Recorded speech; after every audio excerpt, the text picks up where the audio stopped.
Bonjour à toutes, vous l'avez dit, Midi Info. Aujourd'hui, on reçoit Marius Panchard. Bonjour. Bonjour. Jean Dawson, bonjour. Bonjour, Jules Laurent.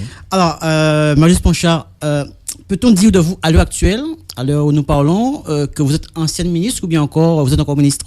Encore ministre jusqu'à la composition du prochain gouvernement, si effectivement, je ne l'espère pas, mais il y avait une difficulté particulière sur un territoire d'outre-mer, c'est moi qui serais amené à prendre mes décisions. Je règle les questions courantes jusqu'à la nomination du prochain ministre de l'outre-mer. Passation, donc, on a dit de même, mais pour vous, ce sera quand?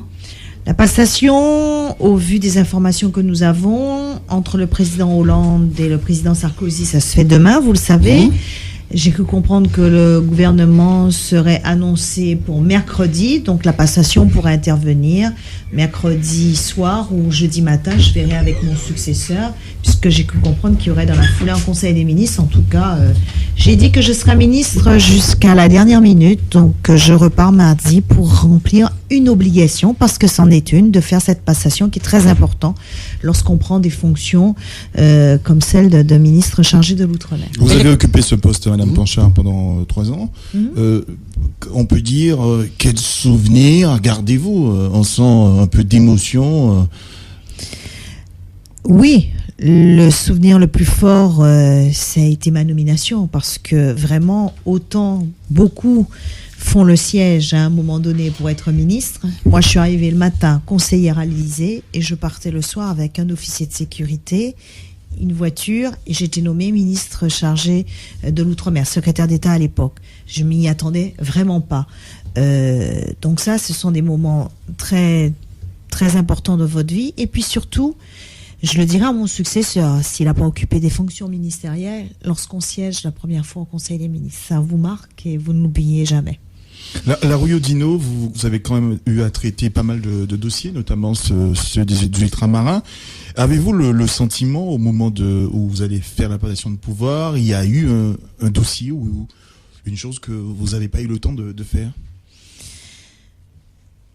Bien évidemment, j'ai encore, et je considère qu'on aurait pu aller beaucoup plus loin, notamment par rapport aux décisions qui ont été prises lors du Conseil interministériel de l'outre-mer. Je pense un dossier qui me tient à cœur, parce que je trouve qu'on n'a pas suffisamment avancé, c'est bien celui du dialogue social. Souvenez-vous, dans les préconisations et les propositions qui avaient été formulées par les Guadeloupéens à l'issue des États généraux de l'outre-mer, tout le monde avait marqué la volonté d'aller vers un nouveau modèle de dialogue social pour faciliter les échanges et éviter ces tensions qui malheureusement peuvent abîmer l'économie guadeloupéenne. Et là-dessus, nous n'avons pas avancé, nous n'avons pas suffisamment avancé, et c'est quelque chose que je pense à un moment donné, je serai amenée à faire des propositions. Si les Guadeloupéens me font l'honneur de me confier un mandat de parlementaire, je pense que je peux écrire un certain nombre de choses dans le cadre d'une proposition de loi, parce qu'on ne peut pas rester dans la situation dans laquelle on se trouve. Vous voyez le conflit qu'il y a eu récemment à Gardel. On ne peut pas rythmer la vie politique, la vie économique uniquement dans les rapports de force. Il faut trouver les voies et moyens pour qu'à la fois les chefs d'entreprise puissent exprimer leurs difficultés et à la fois que les salariés soient entendus sur les conditions de travail. Il faut qu'on arrive à faire un pas l'un vers l'autre et qu'on sorte de cette difficulté où on sent qu'il y a quand même une histoire avec un passé lourd. Moi, je veux plus entendre cet état colonial.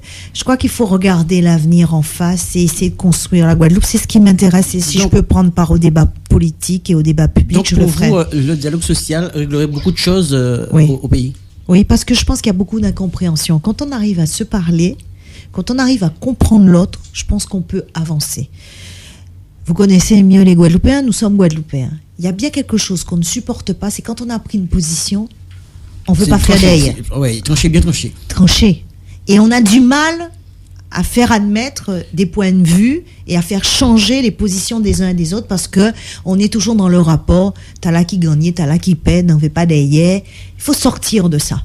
Donc, d'abord, il faut empêcher qu'on en arrive à ces situations de blocage. Je trouve qu'il n'y a pas suffisamment de NAO, il n'y a pas d'organisation de branche, tout ça, C'est pas possible de générer. Et ça plombe tout. Pourquoi? Parce que lorsque vous voyez une telle tension sur un territoire, si vous êtes investisseur, même si vous êtes Guadeloupéen, que vous avez envie d'investir parce que vous pensez qu'il y a des voies pour le développement de votre territoire, vous pensez que vous avez envie de le faire? Vous réfléchissez à 2 fois. Il faut sortir vraiment de cette difficulté. Et je pense qu'on peut y arriver. Il y a le dialogue social, vous l'avez dit, mais est-ce qu'il y a encore autre chose en outre-mer qu'il aurait pu avoir des avancées notables? Je pense qu'on aurait pu avancer plus vite sur la question de l'emploi des jeunes. D'ailleurs, ça faisait partie du programme de Nicolas Sarkozy, vous savez, de mettre le zéro charge, parce qu'on ne peut pas accepter un taux de chômage à plus de 50% des jeunes. Ça, je le dis très clairement, un pays qui a un taux de chômage aussi important, avec une jeunesse qui représente son avenir, c'est un pays qui est voué à une explosion sociale tôt ou tard. Donc, pour les départements d'outre-mer, on sait comment c'est pour la Guadeloupe, beaucoup de jeunes chômeurs. Est-ce que cela veut dire que si on ne fait pas quelque chose dans les temps, on peut avoir ce risque de vous parler? Oui, moi je pense qu'on peut l'avoir, ce risque, ce d'autant qu'avec une jeunesse sans perspective d'avenir, et puis avec, vous savez, la montée des trafics illicites,